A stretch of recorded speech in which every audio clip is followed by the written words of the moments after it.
ভাইরা, আজকে আমাদের মধ্যে যে মুসলিম ভ্রাতৃত্ব উখওয়াতুল ইসলামিয়া সেটা নাই ভাইরা।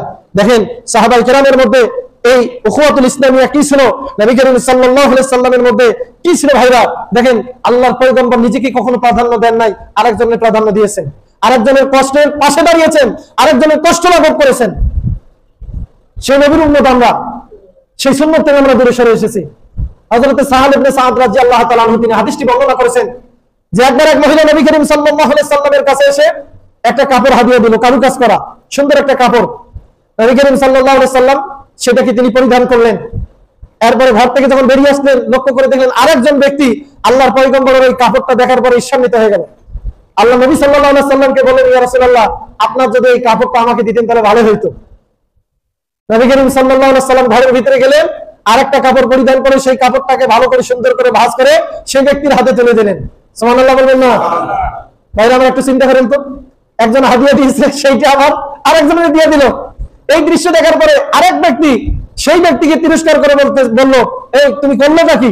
আল্লাহর পয়গম্বরকে একজন হাদিয়া দিল আর তুমি সেই গেছে বসলে, এটা কোনো কথা হইলো? তখন সেই ব্যক্তি বলল যে ভাই আমাকে তিরস্কার করিয়েন না, আল্লাহর পয়গম্বরের শরীর মুবারকের সাথে যে কাপড় লেগেছে এই কাপড় হচ্ছে বরকতময়, সুতরাং আমি চাই আমার মৃত্যুর সময় যেন এই কাপড় দিয়ে আমাকে কাফন দেওয়া হয়। সুবহানাল্লাহ। সম্মানিত ভাইরা, এখানে শিক্ষাটা কি?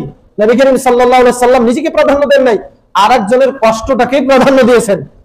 আল্লাহর পয়গম্বরের কাছে একজন অসহায় ব্যক্তি আসলো, আসার পরে আল্লাহর পয়গম্বরকে কিছু সাহায্য প্রার্থনা করলো আল্লাহর পয়গম্বরের কাছে। নবী করিম সাল্লাল্লাহু আলাইহি সাল্লাম আল্লাহর বান্দাকে ডাক দিয়ে বললেন যে আল্লাহর বান্দা, এখন তো আমার কাছে কিছু নাই। তিনি প্রথমে তার স্ত্রীদের কাছে পাঠাইলেন যে দেখো তো গিয়া ঘরে কিছু আছে নাকি। তার স্ত্রী বলল যে না ইয়া রাসূলুল্লাহ, ঘরে আমার কিছুই নেই, আমাদের ঘরে।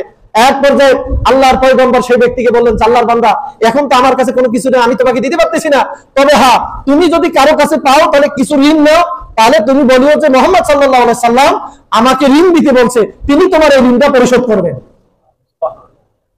নবী করিম সাল্লাল্লাহু আলাইহি ওয়াসাল্লাম এই কথা যখন এই ব্যক্তিকে বললেন, হযরত ওমর রাদিয়াল্লাহু তাআলা আনহু বললেন, ইয়া রাসূলুল্লাহ, আপনি বলেনটা কি?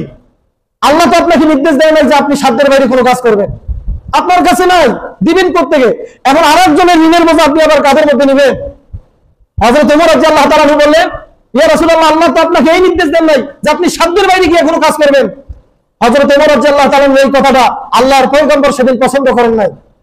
আরেকজন আনসারী ব্যক্তি দাঁড়িয়ে বললেন, ইয়া রাসূলুল্লাহ, আপনি ব্যয় করতে থাকেন, আল্লাহ পাকের ধনভাণ্ডার থেকে কখনোই কমতি হয় না, আল্লাহর রাস্তায় আপনার মনে যত চায় আপনি ব্যয় করতে থাকেন, আমি আপনার পক্ষ থেকে সেই ঋণ পরিশোধ করব। চিৎকার করে সুবহানাল্লাহ।